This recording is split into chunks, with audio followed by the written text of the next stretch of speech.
બે ખેતરની માથે એક મોરલો બોલતો હતો, ના કોયલ બેઠ બેઠ વિચાર કરતી. કોયલ ને ખબર નહોતી આ મોર બોલે છે. શબ્દો પર ધ્યાન આપજો, અમુક અમુક વાતો બે દી પછી સમજાય છે, ચિંતા ન કરતા. એ મોરલો બોલતો કોયલ ને એમ થયું કે આ સુંદર મજાનો અવાજ આવે છે, કોણ બોલતું છે? એને ખબર નહોતી મોર બોલે છે. ઘડીક થયું ને મોર બીજી વાર બોલ્યો. વરસાદ ઝરમર ઝરમર વરસતો હતો અને કોયલ ની બાબુ કહું મડી તૂટવો, એક મારે એને જોવા જવું છે, કોણ બોલે છે? ઘડીક થયું ને મોરલો જ્યાં ત્રીજી વાર બોલ્યો ને ત્યાં કોયલ નક્કી કરી લીધું કે જે હોય મારીને લગ્ન કરી લેવા છે. મનથી વળી ચૂકી.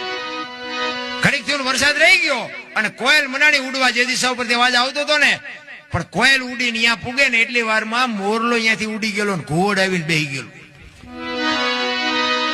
કોયલ અહીંયા આવીને કીધું કે હમણાં સુંદર મજાનો અવાજ આવતો હતી, કોણ બોલતું હતી? કે ભાઈડો બોલતો હતો. શું કામ? કોયલ પાણાની મૂર્તિ જેવી થઈ છે કે આનું મોઢું જોઈએ ખાવા મળે એવું નથી. ભગવાને આને કંઠ કેવો આપ્યો એને ખબર નથી, બિચારી બોલવા વાળો વયો ગયો. એટલે ઓલો કે શું છે, શું હતું?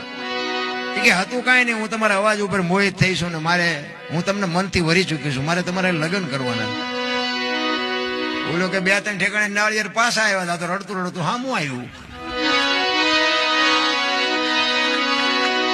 બે લગ્ન કર્યા ને પછી કોયલ કહે છે કે સ્વામિનાથ મને આ લગ્નનો કઈ સંસારનો મોહ નથી, મને તમારા અવાજનો મોહ છે, બોલો તો ખરા. એટલે ખોટા હોય તરત મારે ગાઢ લે ને. એ કે હું તો વરમાં એક જ વખત બોલું પછી ક્યાં બોલું. એ કે સારું હાલો વાંધો નહીં, 12 મહિના પછી જ બોલશો ને.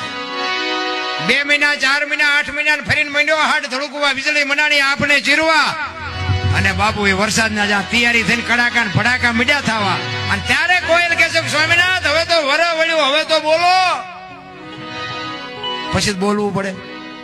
ખોખો ખો બોલ્યો ને 18 મણનો નિયાકો મૂક્યો. આવી છેતરવી મને કહેવું હતું પેલા. આપણા ઘરે જોવો ને જેટલી કોયલો નથી હલવાની, નકરી કોયલું હલવાની જેવું નથી હોય, જેટલા મોરલા ચીબરીયું હલવાના છે, પણ હાલ્યા જાય છે. આપણે એમ થાય કે આમના ગાડા પૂગી જાય સારું. એટલે મેં કીધું પતિ પત્ની કા જો એક મતા હોય ને તો સ્વર્ગમાં સતા શેરા. બૈરાને જો ધણી સમજી શકે અને ધણીને જો બૈરું સમજી શકે એની જ બાપુ પેટી ઉજળી હોય. બાકી શિયાળીયું સીમ કોઈ તાણતું હોય, કૂતરું ગામ કોઈ તાણતું હોય તો એ મેળ ન પડે.